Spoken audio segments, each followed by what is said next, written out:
graphic nature of this program, listener discretion is advised. We have the lowest reported crime rate in the whole city. Of course you do. You don't report any of it. Do you see this? Huh? NYPD means I will knock your punk ass down. Go cops, get the dogs, let's go fuck with no balls. That's right, let's get high and pull over glad guys. Get buzzed, smoke some drugs, bitch, I'm rolling with the buzz now. Pow, pow, pow, pow. Got your voices in my head. Just can't get them out sometimes. This is me, The Explosion. You're listening to Two Strangers on Podcast. Bunch of douchebags. Hello, this is Snagglepuss. You're listening to Two Strangers One Podcast. You know who else likes Two Strangers One Podcast? My mom! And a bunch of a-holes. Hooked on a feeling. I'm high on believing that you're in love with me. I'm hooked on a feeling. Well, hello and welcome to Two Strangers One Podcast. I'm Chris. I'm Paul. Happy New Year, Paul. What's so good about it? The first podcast of 2015. I can't believe. It's been 2 weeks. I always feel like I'm in confession. It's been 2 weeks since my last confession. This basically is confession. It is. Since my last confession. I killed a bunch of people. Raped a couple girls. You know. Okay. Okay. So, how'd you spend your New Year?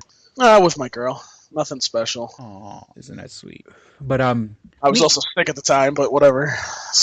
Yeah. What did you have in your throat, Paul? What dirty things did you have in your throat that gave you? Seriously, you had a sore throat or something like that? Yeah, I went to the doctors and they're like, so we're going to give you a strep test. Okay, fine. So they gave me a strep throat test. It came back negative. They look at my throat. They're like, well, you have strep throat. I'm like, but you just said the test came back negative. We know, but we're just going to treat you for strep throat. Mm-hmm. Well, you're saying there was a lot of activity on was it Christmas Day or was it New Year's Day? People going out and hitting it. You mean going to the getting sick or? No. I mean people going out to what were the two big movies that were big for Christmas? Into the Woods and Unbroken. Okay, and you said like a billion fucking. No, you said like 2,000 people came out or something like that. That's what I'm seeing here. Yeah, according to that, and it's crazy. And everybody was like, "Fuck the interview. We're going to see Into the Woods," which we'll get to in a little bit. I don't know. Did you want to talk about that first or? Oh yeah, because I'm gonna love your rant on the other side of this commercial. So. Oh yeah. Well, okay. It's funny. Our last two podcasts were all about how they didn't do the interview and how Sony pulled it, and then all of a sudden, North Korea had they finally had a little internet problem of their own. Which I thought was pretty badass. But then on fucking Christmas, these bastards, it wasn't even North Korea. Because, they were threatening that they were going to have some other, cyber attack on Christmas. But it was some other assholes, the Lizard Squad, that came out and were hacking. And hacking is a very, very dubious term when what they did. They did a denial of service to, the Sony network and Sony Entertainment Network and Xbox Live. And I think the Wii U network also, where it was basically you send a computer that keeps sending messages over and over and over again, like a billion times a second, and it floods their server to the point where they can't take anybody else's requests. So when they say hack, when they refer to the Lizard Squad and their quote unquote attack on Christmas Day, hacking is what North Korea, with the Guardians of Peace or whatever the fuck you want to call them, did to Sony. That was a hack. You know what I'm saying? They got their information. Doing a denial of service is hardly a fucking hack. And then they had the guy from what was his name? From Mega Upload, the Kim.com is his name. It's this big fat guy. And I think he's not. I thought he was American. He's not. He paid off. He said, "Oh, I gave these guys gift certificates to his servers because I know there's a site now. It's not Mega because they shut down Mega Upload because people were uploading movies and shit like that, and there's all types of crazy copyright stuff. But he has a new service which is called Mega. I think it's just called Mega." and it's it's like supposed to be this like super secure in the cloud, ridiculously encrypted service where and I think if you sign up for it, they give you like 5 gigs, but everything nowadays is fucking 5 gigs. If you do like Google Drive or the cloud, Apple's the cloud or Dropbox or any of those sites, they'll give you like a default 5 gigs, which nowadays, if you're storing pictures and maybe like text files, that's tons of space. But if you're storing movies and shit like that, obviously you're gonna run out of space real soon. So, right. Go on. I was gonna say, well, it's kind of funny because Sony had this plan about, we're gonna put it in theaters, and then we're gonna put it while we have it in theaters. We're gonna put it on YouTube and Google Play, and I can't think of what the other one was, but and it's going to work out really good for us. Oh, we're going to put it in small theaters too. Mm-hmm. Well, first of all, when you say you're going to put it online, that already eliminates all the big theater chains because they're sitting there laughing at you going, "No, we're definitely not putting your movie in our theater." Yeah. And then it's been successful for the theater chains that have actually picked up the movie, but as we knew that what's going to happen. Basically, I know for a fact it was 750,000 illegal downloads of the movie for free happened. It's probably over 1 million now, but basically, like Sony fucked up. Well, it's not Sony, it's the people. Because all right, so I think it was the 23rd. It was December 23rd. It was like right before Christmas, and the interview was supposed to come out on Christmas, and this was after after they said they were going to pull it. And I happened to go on YouTube, and I always go on YouTube. I don't even, like I've mentioned to you in the past. I don't have cable. I pay for my internet, and I pay for like the basic broadcast channels, and I watch everything online. And I've gotten myself really accustomed to just watching YouTube videos, and nothing. Of course, there's streaming websites for TV shows and streaming websites for. I would kill for myself movies. by the way if I continue. Yeah, but and it is a little different because you do get used to.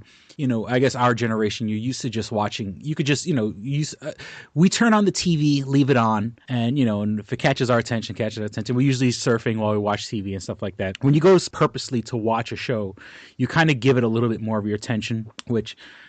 'Cause there's no passive like Netflix doesn't have like a thing where you could just play the fucking shows in order and let me go about my business, So, but I went on YouTube, and it was on the 23rd, if I'm not mistaken, and it just blew my mind. It said, see the interview, and it really took me by surprise because I was not expecting it. I didn't, usually stuff like that gets shared online, and usually, especially like the people that are like on my Facebook feed, stuff like that's usually jumped on top of. Usually I hear about stuff way before, like it becomes like way before you hear about it on the news and stuff like that. A lot of my friends are really, really tech savvy, so it all happened really at the last minute because, well, like I said, Sony was kind of unprepared for all this, but continue. Yeah, so when it came on, I was like, holy shit, $6, you go watch the interview, and, and then of course, the first thing I said, but it was on Google, so, it was on YouTube, so I was like, okay, it's not bogus, it's YouTube. And so automatically, and it was like right before Christmas, and it was only $6. Here I am talking about I stream movies and stream TV shows, and I generally try not to spend too much money on that kind of stuff. But I was like, fuck it, this is almost like a matter of principle. I said, let me chill out my $6, and YouTube, and I don't know how, but YouTube already had my PayPal account. I think. I don't know. I must have bought something from Google, or I think it's Google Wallet or something like that. I must have hooked up to my PayPal account. So, boom, boom, boom, 2-3 clicks. I had the fucking movie.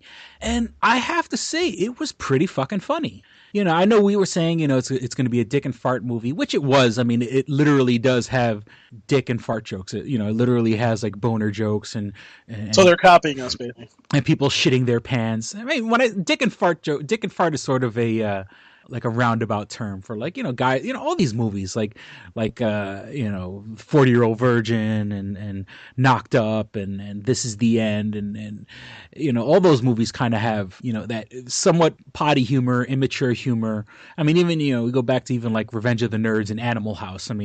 or more of our generation, like old school. I mean, they're all dick and fart jokes, and of course, and the interview literally had dick jokes and like jokes about shitting your pants. And I'm not going to spoil it too much, but it was no surprise that there was a lot of childish, immature humor. But I'm not going to lie, maybe it's because I was excited to see it, but I laughed my fucking ass off. I really, and like we said the last episode, these are the same guys, the same like kind of crew that gave us Pineapple Express. Right. Where, it's like, the same writers and the same guys behind it, not just being Seth Rogen and James Franco. And, I was expecting it to be stupid and I was genuinely laughing. I really enjoyed it. I did kind of like how they painted, when you watch the movie, they kind of paint Kim Jong-un in a sympathetic light. And once again, I don't want to spoil it too much, but, they could have easily went with the whole, like, I'm a dictator mad with power. And, what was like the Sacha Baron Cohen movie? I think it was called The Dictator, the one where, they could have easily went with that. And of course, they have him, as a dictator where, right. There's a part where, like him and James Franco as friends, like, as they go there and James Franco starts to relate to Kim Jong-un, they're driving around in his tank and there's girls in bikinis running around and stuff like that, but it wasn't like insulting. It was just sort of like, yeah, I'm the fucking leader of this country. And if I want to have women running around in their underwear, I can, which is I don't think is too far of a stretch to believe that something like that would go on.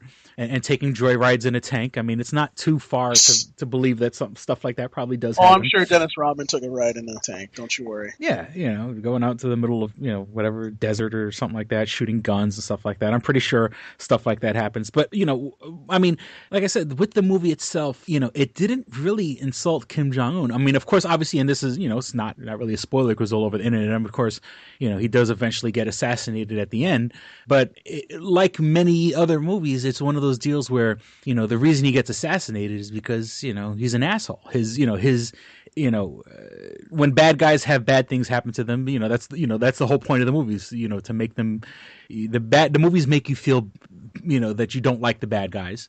And they when they die, it's like at their own hand or because of the row of dominoes that they've set up, that eventually leads to their death.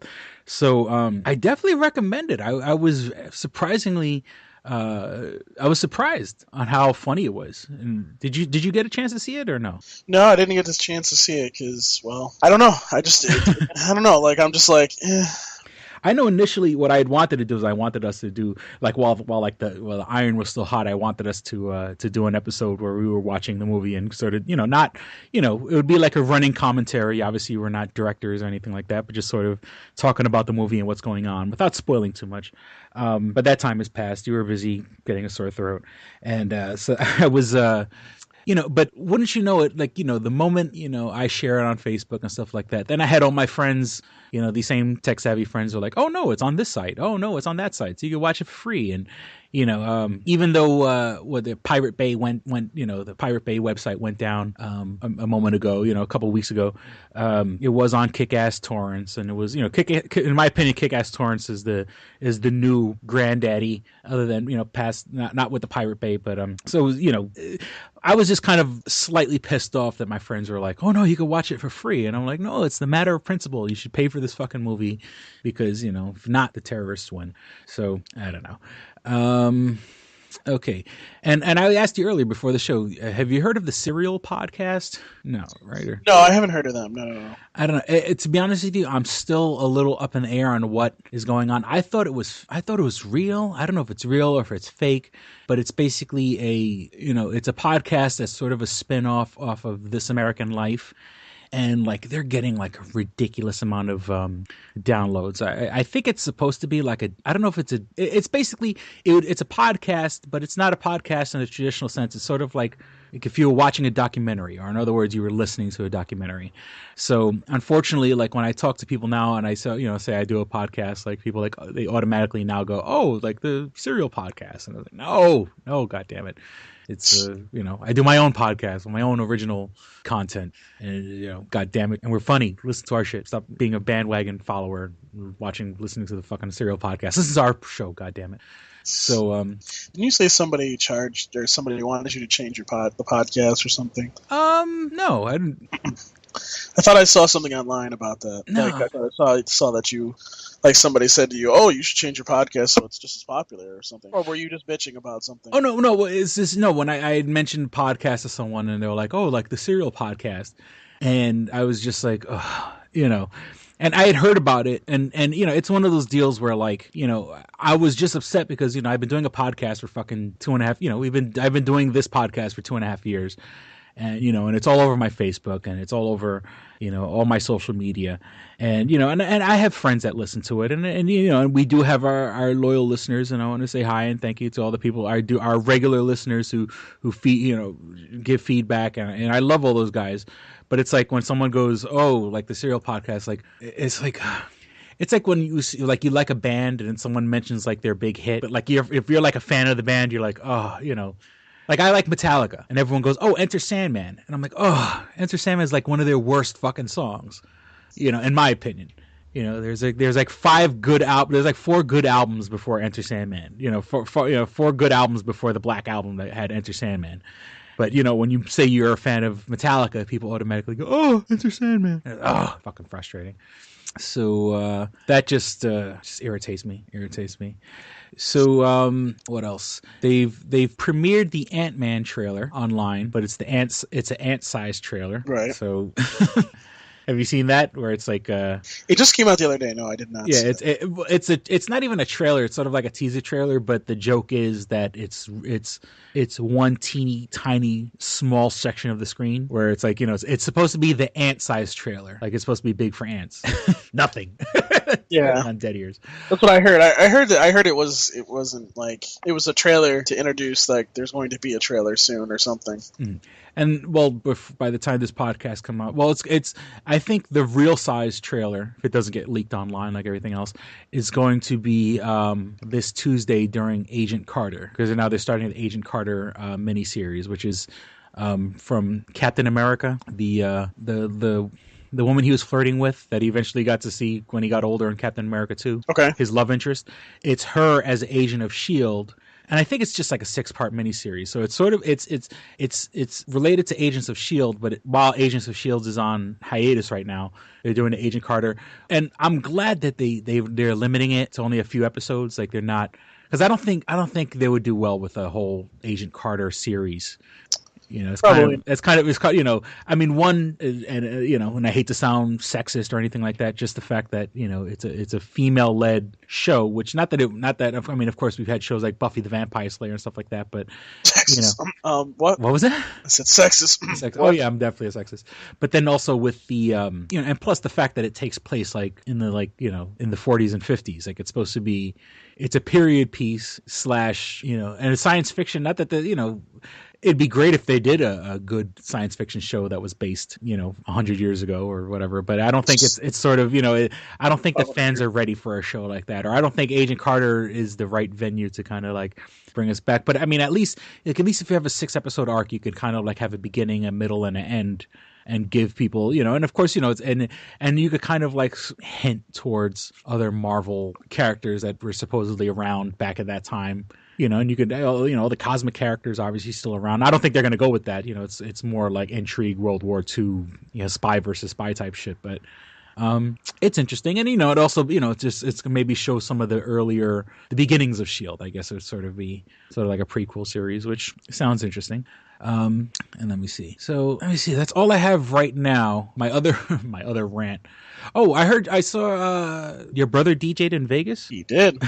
Apparently, he DJ'd with Holly D. Holly D, and I guess Ronnie was down there too as well. So yeah, your brother's hanging out in Vegas, and you're stuck here in fucking Rochester. Hey, you know what? That's what happens when you're a famous DJ. I keep trying to tell people, "Oh, your brother's a famous DJ," and everybody's like, "Yeah, okay, whatever." So, like I said, my whole other rant, I kind of have geared up for. I'm going to save for the second half of the show. So I think we're going to take a break, and we'll be right back with more dick and fart jokes. This episode of Two Strangers, One Podcast is brought to you by Comics Etc., 1115 East Main and North Goodman at the Hungerford Building, door number 8.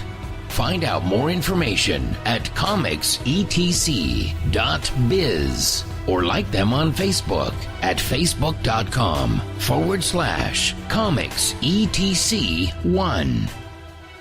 Click and Hit, enhancing the experience for all recreational smokers. Click and Hit is a one-handed portable vaporizer. This smoking pipe has a compact 4-stage design, complete with a built-in, windproof, butane refillable torch lighter. The large burn chamber holds your stash of legal herb or pipe tobacco. Click the button to ignite and inhale as usual. When you are done, put it back in your pocket for later. Smoke anytime with the touch of a button. No more carrying around grinders and tins. You can leave the pipe, rolling papers, and even your lighter at home. The Click and Hit cordless vaporizer is no bigger than a normal cigar, making it the world's smallest and most discreet vaporizer. It's perfect for use in small places or shared rooms. It's efficient, getting 5 to 8 draws from your packed chamber. It's affordable at just $19.95 each. Buy 3 and the shipping is free. Buy 4 and you get the 5th one free. Visit www.click-n-hit.com. That's clickandhit.com. And now for listeners of Two Strangers, One Podcast, you can use promo code STRANGERS and receive 10% off your purchase at clickandhit.com. That's promo code STRANGERS for 10% off your purchase. And we're back. Okay, so this has been boiling up in me. I know we were planning to record. I know we were planning to record last night, and unfortunately that didn't happen. And like last night, I was definitely a lot more riled up than I am tonight. You know, you kind of give it a moment, but it's still like going through my notes. It kind of irritates me. Basically, you know, I did want to talk about all the craziness that's been going on when it comes to law enforcement. Oh, don't worry, I'll be with you on this one. The NYPD in general, you know, and I mean the NYPD in particular, and just all the you know, I mean, I guess it all started obviously, you know, you know, I mean, I guess if you want to say it goes back to Trayvon Martin, but I don't think that's really part of this wave. But no, I think that's too far. I would say it started with Ferguson. Yeah, you know, and so we had Ferguson, where you know, and you know.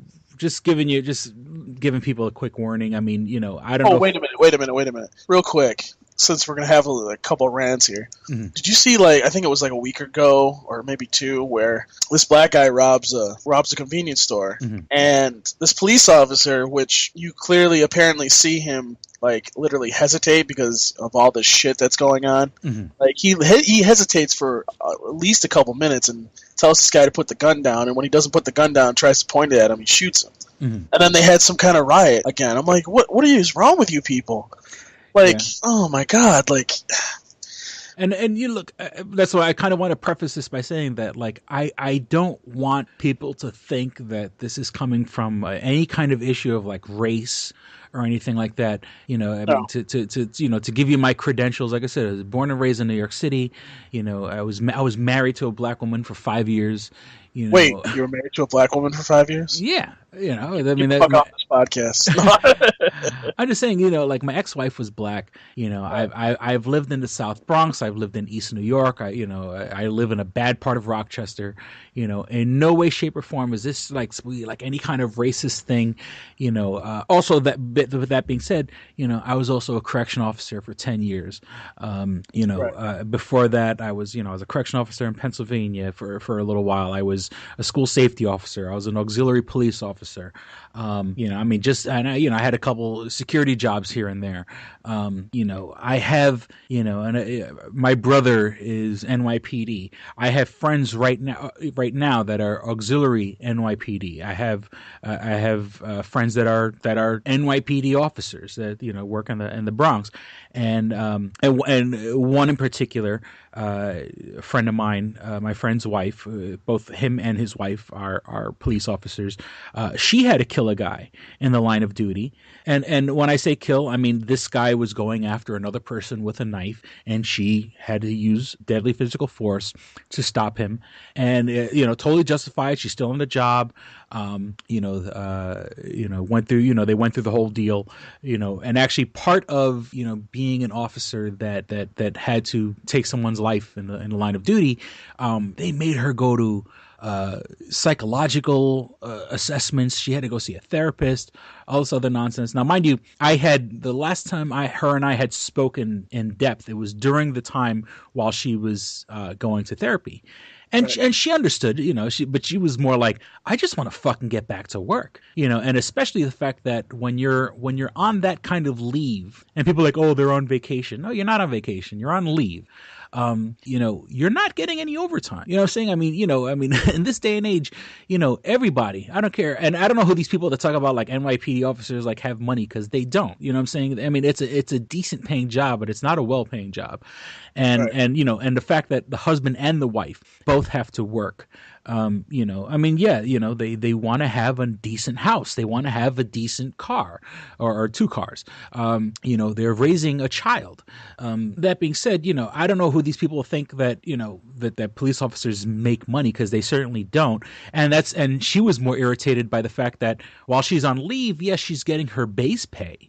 But she's used to working overtime, and uniquely enough, like I said, she's a mother. So she was also pregnant as a police officer, which at that particular time, what they do is they when the female officers get to the point where, they are showing and it's obviously dangerous for them to be in uniform and working the streets, they send them down to payroll, where she likes working afternoons, and her whole career up to that point has been working afternoons. Now she has to work, 8 to 4, filling out, entering, doing data entry from doing, time cards into the computer. And once again, at that particular point when she was pregnant, she was upset because, she wants to be out there working and making overtime. And she was stuck at, just 8 hours a day. Now, and like I said, so obviously, I'm going to be a little biased. And when I say biased, not racially biased, I'm going to be biased towards the cops. I come from a law enforcement background. I come from a law enforcement family. I think, once again, the Michael Brown incident in Ferguson, Missouri, which I would love to see these people, like the people that were like, we'll get to that in a moment, but like the people that if you could find Missouri on a map, not even Ferguson, if you could find Missouri on a map, go ahead and riot. We clearly see this video of a kid robbing a store, a little corner store or whatever the case may be, and it's unfortunately, it's just the way of the world, where you have like these corner stores that are owned by guys that were obviously not from this country, the guy, this little store shop owner tries to stop the kid from leaving the store. And, this kid who, like most teenagers, like, when you're a teenager and your hormones kick in, I mean, this was a big fucking kid. I mean, yes, he's, and I still say he's a kid, but he was built like a fucking man. And he reacted like a man. When the shop owner tried to stop him, he pushed the shop owner right out of his way. So I think, that video, and unfortunately, I mean, nowadays, I work in retail myself, and I mean, I literally had cigarettes snatched out of my hand the other day at my job, on the 1st, as a matter of fact, on New Year's Day. So I work in retail, and I work in retail in a bad neighborhood. That shows the lack of disrespect that he had shown for, of course, like I said, the shop owner was a little 5'0" guy, but this was a teenager, for all intents and purposes, looked and acted like a man, pushed the shop owner out of the way and walked out. So, okay, so, I guess, as things get inclined, as things, escalate, or whatever the case may be, the cops, this kid showed no respect towards a shop owner. And obviously, later on in the evening, showed no respect to the police officers, and they shot him. Now, of course, this is a very, very cloudy story, and I don't want to say that he deserved to get shot, and I want to say that when people say he was shot for stealing a cigar or stealing cigars, no, he wasn't shot for stealing cigars. He was shot for not listening to the police. Now, and of course, being in law enforcement and stuff like that, even when I was a kid, I was always taught to respect the cops. When a cop stops you, your job is to comply. And I'm not talking about being a punk. I'm not talking about being a fucking bitch. When the cops for the most part, and don't get me wrong, I've dealt with scumbag cops also. And a cop pulls you over, you take the keys out of the car. When I get pulled over, I take the keys out of the ignition and I put them on top of my dashboard. Ooh, you go a little too far, my friend. Well, I'm just saying well, no, what you're really supposed to do, dude, and sorry to interrupt you, but what you really should do is, say you get pulled over, the first thing that a cop told me to do is put your hands immediately on the wheel. Oh, because yeah. That shows the cop that, you mean business and you're not like... Oh, yeah. And I have my hands on the wheel. What I do is I put where the palms of my hands are literally on the steering wheel with my fingers splayed, so they know that my hands can clearly be seen. And then when I have cops like, okay, let me see your license and registration, I'll say, hey, look, it's in my, left back pocket. I'm saying? I'm reaching for it in my left back pocket, because people don't seem to understand when people get stopped by the cops. And I understand it's a frustrating thing. It really is. But you're dealing with another human being. And unfortunately, the cops deal with the scum of humanity on a daily basis. Cops deal with lowlives and criminals all day long. So they don't they have to kind of automatically assume that you're going to go do something stupid. Why? Because 9 times out of 10, there are people that do stupid shit. You know what I'm saying? And you may be the 10 out of 10 that is totally innocent and not doing anything wrong or whatever the case may be. But you have to, when the cop comes up to you, if you have an attitude, the cop is automatically going to assume that you're one of the bad guys, and it's a horrible culture that we live in today where people train their children since young adults, since childhood, to fear the cops, to call the cops bad guys. And like I said, are there bad cops out there? Sure. Are there dirty cops? Absolutely. Are there cops that will, give you an extra fucking lump in the back of the head, for catching a fucking attitude? Absolutely. Shit like that happens all the time. When I was a correctional officer, I dealt with dirty fucking correctional officers. I dealt with guys that would lump up guys, give an extra shot, if a guy was in handcuffs and shit like that. I didn't fucking, I wasn't for it or anything like that. Human decency, tells you that's a bad idea. Unfortunately, when you have a job like a police officer, you deal with so many horrible people on a regular basis. When obviously just doing your job, when the dispatcher sends you to a job, you're automatically walking into a bad, hostile situation. When you deal with that day in and day out, you become desensitized to the fact that, maybe the person might be innocent. Obviously, if someone's, people generally don't call 911 unless it really is something going on. You know what I'm saying? So, a lot of people catch an attitude, a person will say to the cop, why am I being pulled over? You know what I'm saying? Like, had you just kept your fucking mouth shut, swallow your fucking pride. That's, a lot of this shit, a lot of these problems would have been avoided had, you just complied. Now, of course, is it wrongful imprisonment? Is it ruining your day? Okay, fine. If you were on your way to work, and yeah, you may be frustrated that you're on your way to work, and you may lose your job because you didn't go to work that day because you spent the night in central booking. But is that worth your life? You know what I'm saying? I mean, I'm just saying is in the situation with Michael Brown, and also, I mean, we'll get to this in a moment. Eric Garner. It's not like you were going anywhere. You know what I'm saying? Let the cops stop you. Let them do what they got to do. And if you play your cards right, you can walk away. Especially when you look into if you get into the history of Eric Garner. There's a guy who's been arrested 30 fucking times. Here's a guy that just 2 weeks earlier, before the incident of him being choked out, just 2 weeks before that, the cops let him go. This guy was given so much fucking play. He was arrested 2 months earlier on the same offense of selling cigarettes. And not to mention that 2 weeks before the choking incident. Oh, and I say choking, excuse me, I should rephrase that. But, I don't want to use the word chokehold because that's not what was applied to him. But in the Eric Garner incident, 2 weeks earlier, he was let go. So here's a guy who should have known how to play the game. You know what I'm saying? Unfortunately, the situation Michael Brown, I don't know how much police contact he had as a kid. But, if you know how to play your cards right, you can walk away from the a situation, you know? And if not, hey, if you were committing a crime and you spend a night in jail, okay, fine, you spend a night in jail. You get a desk appearance ticket, you come back to court in 2 weeks, you know, you see the judge, yada, yada, yada, you get your fine, whatever the case may be, and you call it a day. Because neither one of these incidents were violent incidences. You know what I'm saying? Eric Garner selling cigarettes, not a violent incident. You know, Michael Brown stealing cigars, not a violent incident. But when you deal with the cops, you have to fucking comply. And then this is the phrase I learned as a correction officer, and this was something that was taught to us in the academy. Comply, then complain. You know what I'm saying? If the cops, you know, if you feel you're wrong, if you're wrongly accused, if you feel that it was something wrong and you really wasn't doing something wrong, you can complain.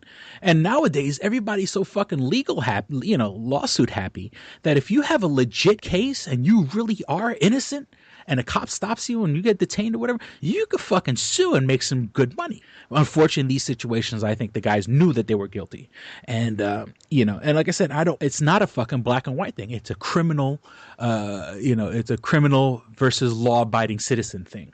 You know what I'm saying? Do I have to worry about the cops? Not really, because I'm not committing a crime. You know, I'm not stealing stuff from stores. I'm not pushing shop owners out of my way.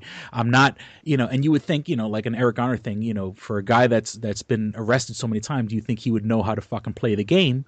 You know what I'm saying? Yeah. Had he just went along, he would have probably spent a few hours down in central booking, you know, and would have went home that night with a desk appearance ticket, you know, right. you know, and now worst case scenario, he struggles, you know, he says, you know, it ends tonight, you know, and once again, and I've put this in my, and it's funny because, you know, this has happened. We could have talked about this in past episodes, but it's just, you know, it's all coming up to me right now. You know, when you watch that video of Eric Garner, it goes from the first part of the video, he's talking to 2 officers.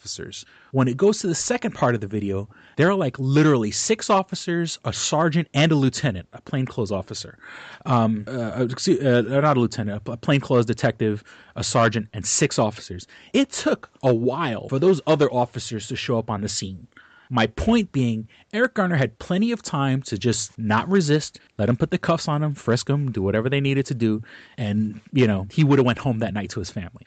So, you know, for him, you know, and once again, if you're there and you're talking to that, with all that time, every moment when you're in a conflict like that, every moment is a fucking eternity. You know, every second. So as you got officers that are kind of anxious and worried and stuff like that, the more you delay, the more anxious they're gonna get. The more, you're gonna have you just comply, you'd have less of a chance of the cops getting, you know, antsy to the point where, like, you know, how am I going to handle this situation? Okay, so all that, you know, the cops were acquitted. Then you have, you know, I don't want to use the word, like, you know, I feel, you know, when you got these people saying, I can't breathe, and you got people saying, hands up, don't shoot, it sets a bad precedent. It paints the picture of the cops as the bad guys, as if the cops woke up that morning and said, you know what, we're going to kill us somebody today. You know what I'm saying? No cop wakes up and says, I'm going to kill somebody today. You know what I'm saying? I mean, of course, like I said, yes, there are bad people. You know, there are bad cops, there are crooked cops, there are dirty cops. You know, no cop wakes up and says, you know what, I'm going to risk my life and my career and everything that I'm going to risk my home and my children's future because I don't like a black guy and I'm just going to shoot him. It doesn't work that way. Cops want to go home like everybody else, you know. So when you have people and you have celebrities, and I'm so glad that no celebrity that I admire kind of went into that whole like, strike that, you know. Samuel L. Jackson. I like Samuel L. Jackson, but you know, he did a video, and unfortunately it didn't go as viral as you would think it would go, where he was like, oh, well, everyone did the ice bucket challenge back in the summer. I want you to sing this song about, you know, I can't breathe or whatever the case may be. And so, you know, now, you know, Samuel L. Jackson's political views may skew on how I view his movies in the future, you know, because you know, do I understand? Is there institutional racism? Probably, yes, there is. You know what I'm saying? But you know, I was born into the exact same system you were born into. Right. You know what I'm saying? Like, you know, a lot of us, you know, people, you know, me in particular, my grandparents came over, you know, left Puerto Rico and came here in the 40s. You know what I'm saying? I was born in the same system that everyone today was born into. You know, is it unfair that, you know, I probably get treated a little different than the cops? Absolutely, it is unfair. So then you would think it would give you pause to say, you know what? I might be getting pulled over by a racist cop. Let me not give him any fucking fuel to fucking kill me. You know, and when you have celebrities and football players and all these other people saying, you know, hands up, don't shoot, all this other bullshit, I can't breathe, you know, and I say bullshit, I don't mean to be disrespectful like that, but, you know, I feel it's sending the wrong message to people. You're celebrating victims. You're celebrating criminals. You know what I'm saying? Michael Brown, maybe a small-time criminal, he was a criminal. You know, Eric Garner, definitely a fucking criminal. You know, a career criminal. For the past 30 years, the guy's been in and out of jail. You know what I'm saying? Or since the 80s, excuse me, for 30 arrests. I don't know anybody who has fucking 30 arrests. You know what I'm saying? Like, you know, I don't associate with people that have 30 arrests. Eric Garner's the one in New York City, because I get them all confused. Yeah. Yeah, Eric Garner's the I Can't Breathe, the heavyset guy. You know, the guy's been getting locked up since like 88. My facts may be wrong on that. But, you know, the point is it is a fact that he's been arrested 30 times. That's a number that I've seen on several websites. I guess my problem with the whole situation is, you know, like, for example, this kid in Ohio. Look, I understand, you know, first of all, and, you know, maybe this has changed, but I really haven't heard anything about it in a while. The dispatcher that told the police the wrong information should be arrested immediately and should be charged with second-degree manslaughter, because this person left out a key piece of information to tell police that, you know, the person that called 911 said that this kid was wielding a gun, but it probably was just a toy gun, you know, so don't take it, you know, don't come up on the scene thinking this kid has a gun. Well, that dispatcher never said anything, so it's that person's fault. Well, cops, look, if you point a gun at anybody, whether it's a toy or not, pointing a real gun and pointing a toy gun at a person, either way, is the same charge. But here's my problem. Here's my problem with the whole situation. I don't care if that kid was black. I don't care if that kid was white. I don't care if that kid was Asian. I don't care if that kid was Latino. Why the fuck is your kid out in the middle of the park, waving a gun, pointing a gun at people in the first place? Are you kidding me? And if I'm not mistaken, it was one of those deals where he took the red tab off the front. I could be I'm wrong. not sure. I'm not sure. As far as I know, it was a black gun. It was a BB gun, and it looked exactly like a regular gun. Well, I'm saying, I think nowadays, BB guns. I could be wrong on this, but once again, if I'm wrong, then please forgive me.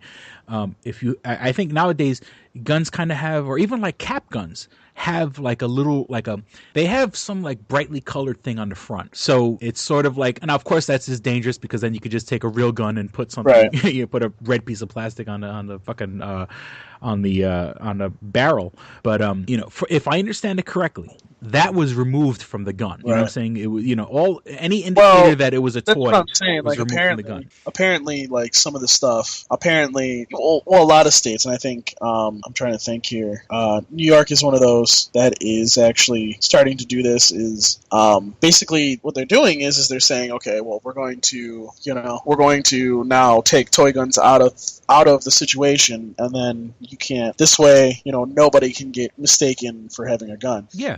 Which I think is great. They should have done that 10 years ago. But, you know, but my problem is that it just seems like people are overreacting to situations that are clearly the fault of either the parent or the fact that like in Eric Gardner's situation, this guy had been, you know, in and out of the system. He'd been in and out of the system. But I mean, don't get me wrong. Don't get me wrong here, okay?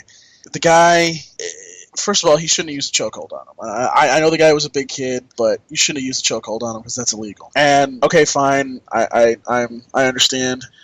But at the same time, I was just, you know, I just sit there and I go, this is a Southern issue. This is not a Northern issue. This is a Southern issue. Because, you know, you talk to people down South, and the deep-rooted racism that's going on down there is just, it's just ridiculous. Like, you know, you would expect in this time that we wouldn't have racism anywhere in this country. Up north, we barely have any racism. And it goes to show you, when a black mayor is trying to basically, you know, save her career, so to speak, and say how, you know, oh, I feel for Eric Gardner and everybody else. when one of your officers just got killed by a black person not even 2 months ago. I mean, what the fuck is wrong with you? Stop it.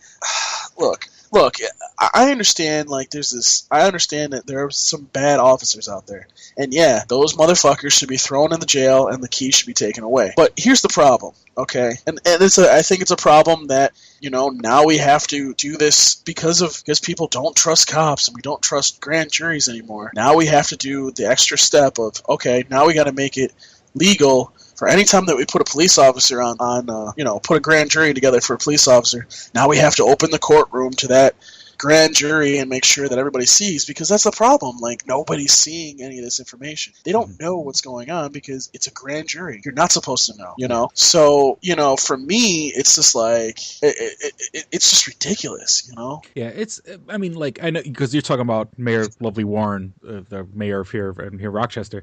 Oh, dude, like, she is, I can tell you right now, man, like, she is almost out the door, man. Like, nobody really likes her. And it's funny because you look at the comments on Facebook about, oh, well, it's these racist white people from the suburbs. And I'm sitting there laughing. I'm like, you got white people in the city that are sitting there going, get this bitch out of here because she doesn't know what the fuck she's doing. I'm like, I mean, how many mistakes does this bitch have to make before you get rid of this girl? Like, don't get me wrong, okay? If this woman, again, I'm from a background where I don't care, where I'm colorblind. I don't give a shit if you're white, you're black, you're Asian, whatever. I don't care who you are. You do something stupid, you're going to jail. Or if you sneak into a movie theater, I will throw your ass out. Or if if you come in and try to steal something, I will call the police and have you arrested. You know, it's all the same to me. I don't care who you are, because white people do the same thing. White people do the same thing. They don't admit it, but they do the same thing.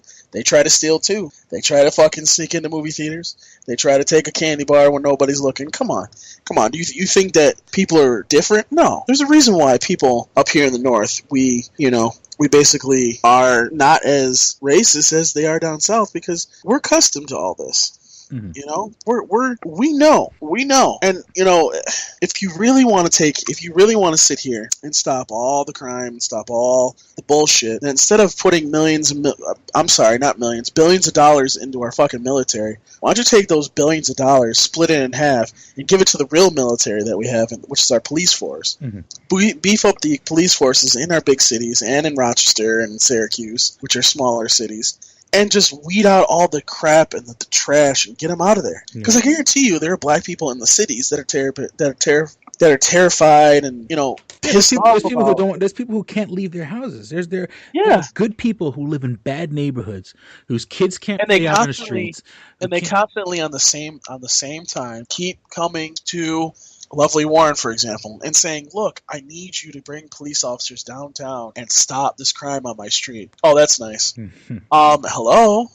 Yeah. Like, and to me, it's just like, look, you know, I don't know, like, I don't know at this point what to do. Like, for me, like, I'm getting pissed off that these officers are getting hurt in this process when I know 90% of the officers out there aren't bad. And I can tell you right now, the officers that are bad are the ones that are in the small towns, are the ones that are down south, because if you look at all these police, you know, these police officers being brought up on charges, a huge percentage of them are down south. Okay, so what I'm trying to say to you is, I think we need to take perspective into this, and we need to sit here and take a step back and go, look, our officers are doing what they're supposed to be doing. Okay, if they weren't doing what they were supposed to be doing, look at New York City; it would be 10 times worse than what it is right now. That's number one. Number two, and by the way, you can thank Rudy Giuliani for that one. Number two.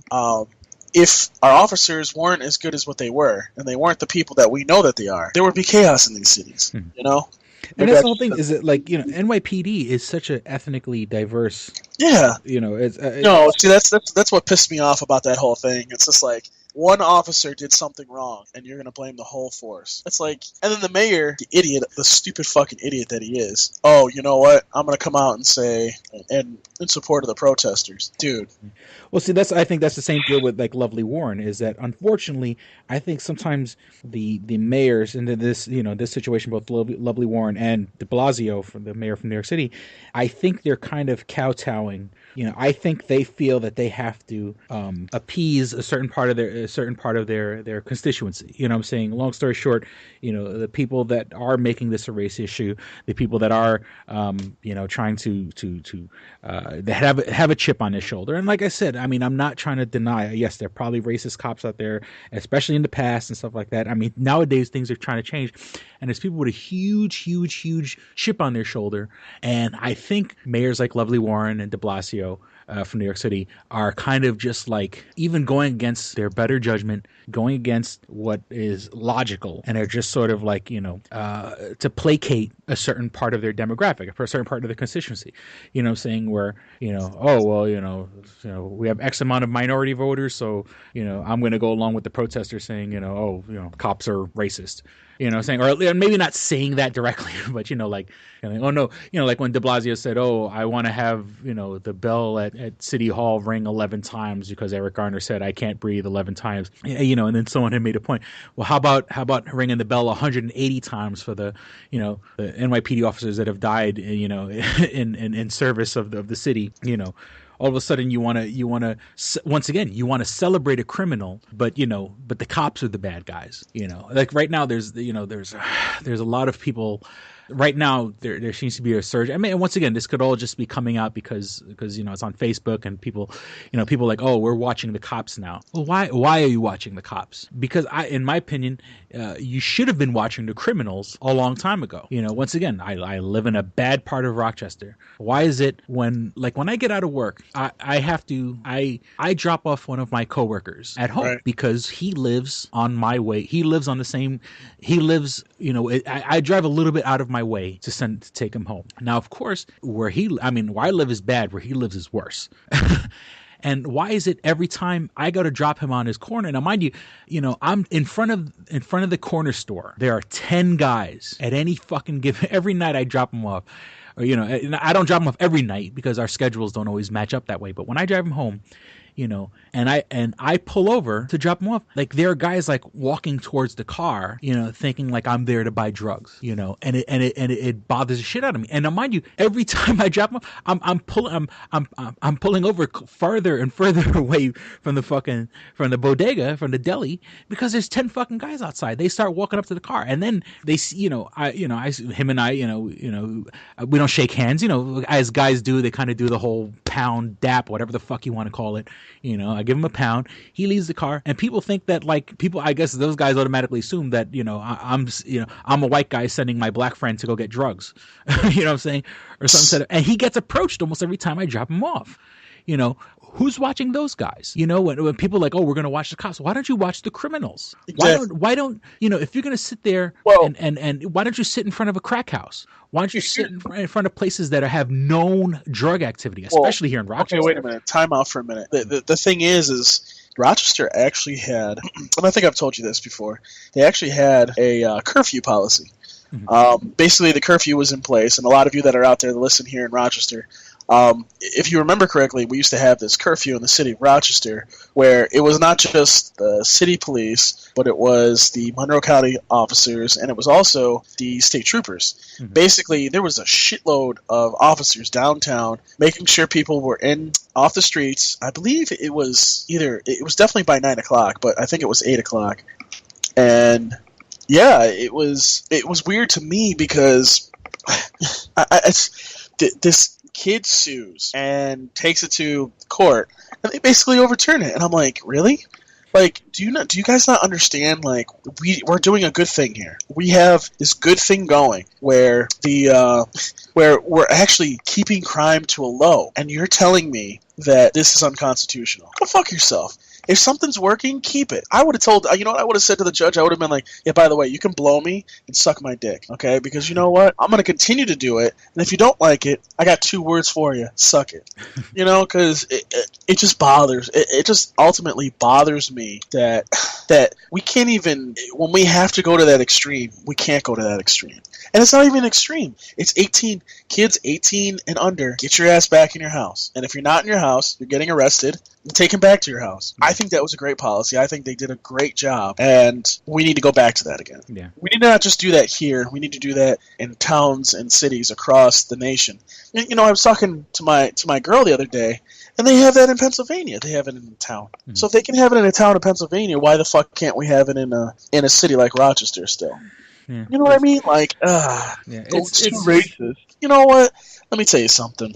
Fuck racism, okay? If you are a racist right now, just come to my house, put a gun to your head, and shoot yourself. Because you know what? I have no place for your bullshit racism anymore, okay? Like I said, I am fucking colorblind when it comes to race. I don't give a shit who you are. Latino, black, white, Asian, whatever. I don't give a shit, okay? And it just needs to stop. Let's just stop this bullshit. Like, you know, whatever. It's just, you know, I don't like the fact that, like I said, they're celebrating criminals, and then, you know, when you push that whole like hands up, don't shoot, I can't breathe, you know, you incite people to act out like that guy that killed the 2 police officers in Bed-Stuy. Now, Bed-Stuy is a notoriously horrible neighborhood. You know, to kind of give people who don't live in New York City a glance, the movie Do the Right Thing takes place in Bed-Stuy. You know, there are racial tensions. These 2 cops, now mind you, if you look at the 2 cops, Ramos and Lou, you know, a Hispanic and an Asian. Yeah, we should definitely get back to that too.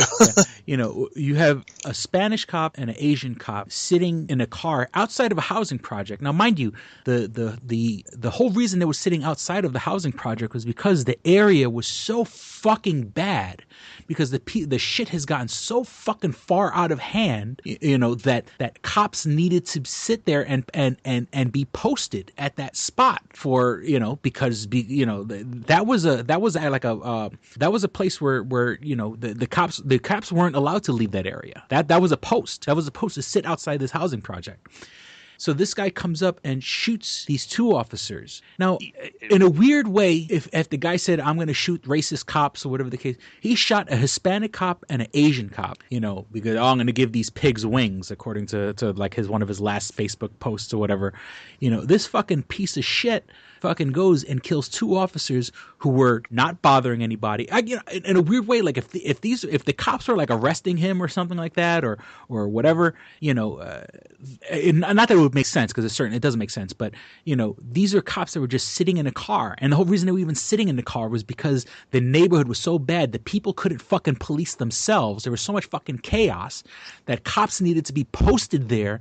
Like if it was a fucking, to bring some sort of order to the fucking chaos that neighborhood was. And obviously it was such a chaotic area that, you know, this piece of shit who, like, you know, killed his girlfriend down in Baltimore comes back up here and then, you know, decides to fucking kill cops. And then the punk bitch decides to fucking go out and kills himself. He runs into a subway station and kills himself. You know what I'm saying? What a real fucking man. You kill 2 people in cold blood and then you fucking kill yourself, you fucking coward. You know, if you're gonna be a big guy, he should have went out in a fucking blaze of glory. You know what I'm saying? Let the cops kill you. You don't have to commit suicide by cop. Let the cop, you know what I'm saying? It's, you know, and in a weird way, thank God he killed himself, because then some people would have probably brought race into that fucking issue, you know. And so, you know, then, you know, there's this whole issue now with the cops turning their back on Mayor de Blasio. And I'm glad that they're doing it. I'm glad that in their time of need, when they needed the mayor to fucking, you know, buckle down and be a fucking man and have some fucking balls and tell the constituency this has nothing to do with race, this has to do with criminal fucking activity. You know, he kowtowed to a different part of his demographic, and the cops turned their back to him. And people are making a big deal about it. So what if the cops turn their back on him? You know what I'm saying? They choose to do that. You know what I'm saying? And unfortunately, you know, there are cops assigned to his security detail. There are cops that are assigned, and it's their job to protect him. Now that's a little different. Those cops can't turn their backs on him because he is literally their job. Their job is to make sure he doesn't fucking catch a sniper's bullet, you know. And unfortunately, those cops, you know, have to and I can only imagine, they feel like they're betraying their own brothers and sisters by having to protect the mayor. So what if the cops fucking turn their backs on him? People now they want to get all upriled about that. The cops are the ones that are really doing the fucking job. The cops are the mayor's not fucking, the mayor's just orchestrating shit. And obviously he doesn't have his fucking finger on the pulse of reality. If he's going to take the side of a criminal, if he wants to ring a bell 11 times in the honor of the death of a criminal, as opposed to honoring, men and women who serve their fucking city and get up and, people who work all crazy hours, working in the worst fucking neighborhoods. Obviously his own security team is made up of police officers, and it's disgusting on how, and then he made a point like, oh, I taught my son that, because his son is black, or son is half black or whatever, I had to teach my son how to deal with cops, and in a way he kind of has a point, but also like, why would you say shit like that publicly? I'm saying, like, like things aren't fucking bad enough. And you're painting the picture that the cops are the bad guys, and the cops aren't the fucking bad guys, and there's people who like say, oh, well, and now what has happened is the police have slowed down on enforcement. The police said, okay, this is the game. No, it's not even that. It's not even that. When they approach the situation, when they approach, like, somebody pulls a gun on them, instead of them taking that motherfucker down, they hesitate because they want to show that they're not trying to maliciously hurt somebody. They're trying to get them to stop doing something.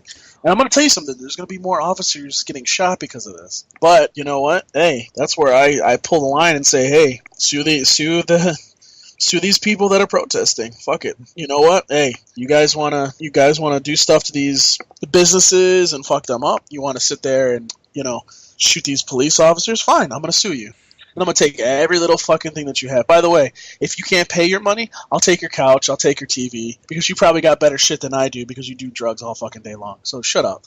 You know what? And you know what? This is the final point, because I think we've kind of gone into this a little bit too far. That's what she said. It's just funny because one thing that Rudy Giuliani said, and it's not racist at all, and he's true. It's true. The problem with this country is not the crime that we have or the cops. It's the fact that we have too much black-on-black violence. It makes up probably about 80% of crime in the United States of America. Now, again, I'm not racist, and yeah, okay, maybe that does sound a little racist, but it's the truth. You look these statistics up, it's true, and for me, it just says that if you have this problem, we need to figure out a way to stop it. I don't know what the solution is. I don't know what it is. I'm not going to be the first. I'm not going to be the one here to tell you, well, we need to do this or we need to do that. I'm not a politician. I don't have a law degree. I can't tell you where to even begin. But what I would say is we need to go into these cities and we need to start educating young African American black people. We need to start educating. I would say Latino people are in there as well. We need to, in these troubled parts of our country, we need to do something to change, to turn the tide, because we can't have this. Because at some point, it's going to get worse, and it's going to get worse, and we're going to have to turn our police force into a military force. And I don't want that, and I don't think anybody else wants that. So yeah, just stop teaching your kids to fear the cops. Stop teaching your kids that they have to go out and steal everything. Yeah. You know what I mean? Like, I've seen that too. And again, that's not racist. That's the truth. Yeah. Don't teach your kids to do that. But and it's and I just wanted to make this one little quick point is that in response to Mayor De Blasio and all this other nonsense, the cops have gone. They're only going to jobs that they are called to. Right. As in, if they see a guy who looks suspect and shady on his street, they're not going to stop him. You know what I'm saying? They're going to let that slide. Now, if someone calls 911, then they have to respond. And unless it's something that's an arrestable offense, they're going to arrest him. Everyone else, they're going to let go. My point being is that New York City is going to slowly fall. If this continues, and when the mayor, continues to not back his police officers, the city's going to slowly fucking turn back to the way it was before Giuliani. I made a joke about this on Facebook the other day that, I said it's going to look like the movie The Warriors, where, crime is going to come back, homeless people are going to come back, all these little quality of life crimes are going to slowly come back, bringing along with them the bigger crimes. And New York City is going to no longer become the tourist mecca that it is. It's going to, you're going to have, because, New York City, is such a central and most of it's a large sum of New York City's income comes from tourism. So if the streets aren't safe, tourists aren't going to come to New York City. And so that means the city's going to fail.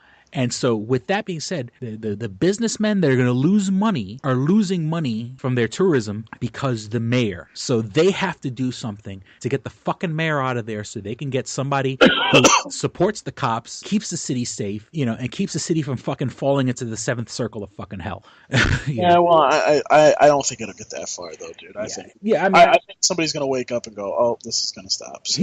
He'll probably resign before it gets to that point. He'll probably wake up one day and realize that I don't see him as bad as fucking Mayor Warren, but I would say and you gotta stop putting my dick in your mouth. Okay, sorry. My little juice box. Oh, is that what we call it now? The juice box? Okay. Oh god, I just made this bad.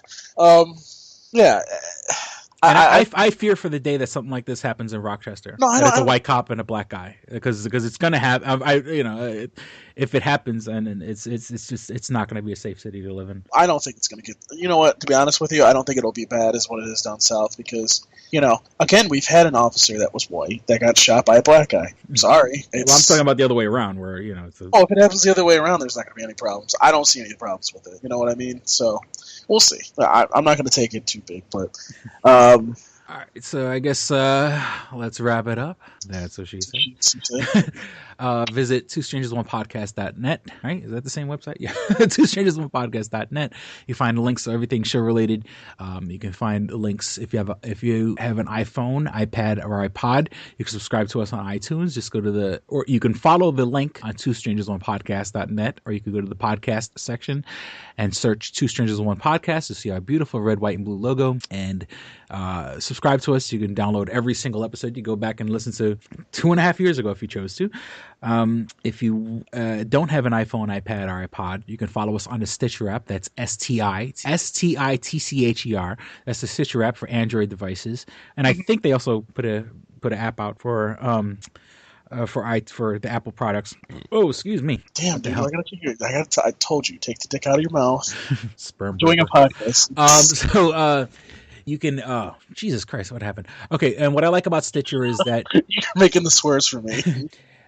Every podcast worth listening to, once again, like the Serial Podcast, This American Life, Kevin Smith's podcast, Chris Hardwick's The Nerdist, Mark Maron, Adam Carolla, all the podcasts, and of course the Tsunami Faithful podcast, our brother podcast, can be found on Stitcher. And the cool thing is that, it downloads like the most recent 6 episodes. You don't have to use the data on your phone. If you're in a Wi-Fi spot, you're at home, you're at McDonald's, you're at the public library, you're at Starbucks, you can download the most current episodes, and while you're out and about during your day, doing whatever you do when you're out and about, you can listen to the episodes. And so you don't have to waste your data. You can download them on your Wi-Fi spot, listen to them later, which I think is, and I use Stitcher. That's pretty much how I listen to most of my podcasts. You can follow us on Facebook at facebook.com/twostrangersonepodcast, all spelled out. Once again, if you want to support the show, it takes 2 seconds to share us on Facebook, share this particular episode, share the page. It's the best way to show support for the show. Doesn't mean you have to spend a penny. You can write to us at twostrangersonepodcast, all spelled out, at gmail.com. Once again, twostrangersonepodcast, all spelled out, at gmail.com. And if you like to, you could also follow us on Twitter. And that's Twitter, the little @Stranger Podcast, @Stranger Podcast. And that's all I can think of right now. I acquiesce the floor to you, sir. All right. Well, you can find me on Twitter at Paul Pascrillo. You can also find me on Tumblr, paulpascrillo.tumblr.com. I haven't been really using that, so I apologize, but I will be. And you can also find me, I have an ask.fm, ask.fm/Paul Pascrillo. I answer questions there. Please ask me questions. They don't have to be Toonami. Again, I love answering Toonami questions. However, I would not mind answering, hey, what do you think of the new, well, for example, He-Man. There was information coming out about a new He-Man movie. Mm-hmm. Yeah, would love to answer questions like that. So, yeah.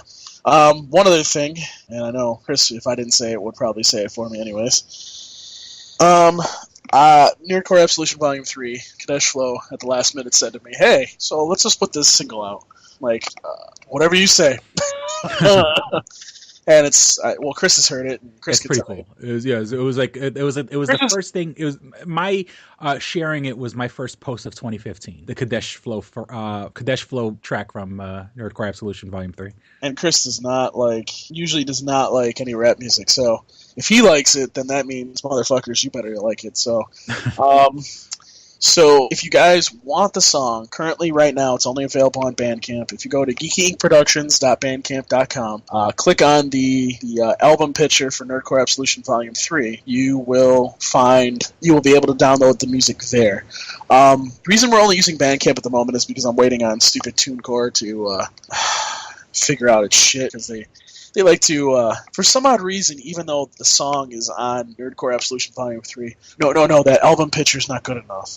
Okay, so once they get their shit together, it will be up on, I know it'll definitely be up on iTunes, probably be up on Google Play, it'll probably be up on, there's this new program out there called Shazam, so, it'll be out in a couple different stores, and I'll let you know, so, alright?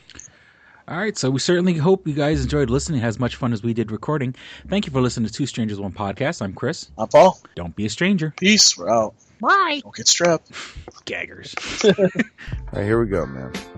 Go ahead. You want to read Double Jackpot. What is it? It is a self-published book by Christopher Cologne. Chris Cologne? Smells good to me. But look at her. That broke that fucking cold little exterior. He's like, hee. But it is spelled Colon. Him punny. But Double Jackpot is a book about a comic book artist, Eric, who is in a loveless relationship with a materialistic I feel you, Eric. Lynette. Oh, fucking. Are you sure I didn't write this?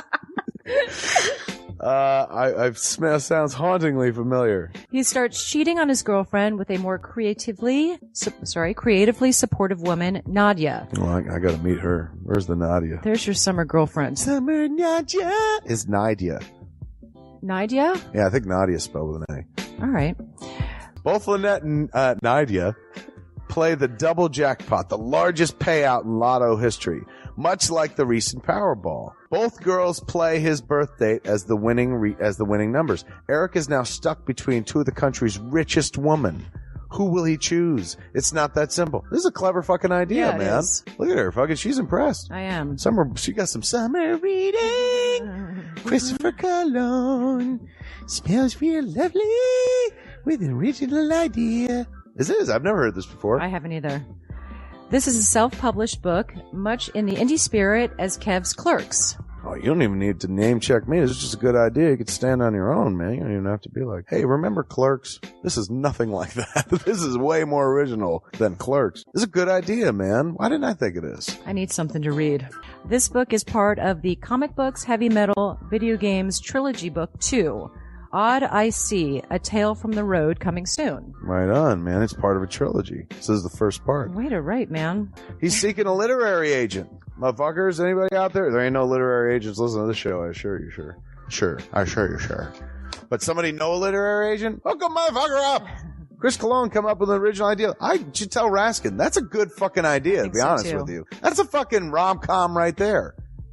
Megan, get Raskin on the phone. Isn't it possible to get Raskin on the phone? No? Yeah. I want to run it past him, man. I want to, and if it happens, I get a taste, Chris Cologne. I get a whiff, if you will. The book could also be ordered on www.lulu.com. That's lulu.com. I understand that. I just want to spell it out. Normally one says it, that spells it. Still, lulu.com. What is that? Do you know what it is? I don't know. All right. The book could also be ordered on www.lulu.com. Search for Double Jackpot Christopher Cologne. A paperback version of the book is $15 and a PDF file is only $5. $5 is Yeah. insanely inexpensive. 15 is not even that bad for a paperback version. No. This is $1 million idea right here. Like a movie about a dude who fucking is stuck between two chicks, both of who play his birthday and win the lottery. Come on! I can see that trailer. Chris Cologne is on to something. Nobody else can smell it but me. I'll read it. Thank you. I'm going to make that smelly joke. I know. You're trying to get me to laugh again. It worked once. Double Jackpot is a self-published book by Chris Cologne, man. It's the first book in his comic books, heavy metal, video games trilogy.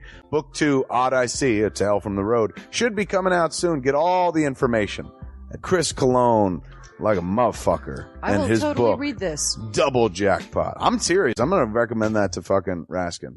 How is that not a movie? You know what I'm saying? This could be a sexy movie. You could do an R-rated version. There could be nudity in it, and you could show them fucking both chicks. Maybe a little penetration. Maybe a butthole shot. No butthole, no care. I would like to formally apologize to Christopher Cologne. Right No, now, sex sells. Chris Cologne will appreciate that. He's like, thanks for throwing a few buttholes in there, man. Don't forget to check out twostrangersonePodcast.net, your one-stop resource for everything show-related.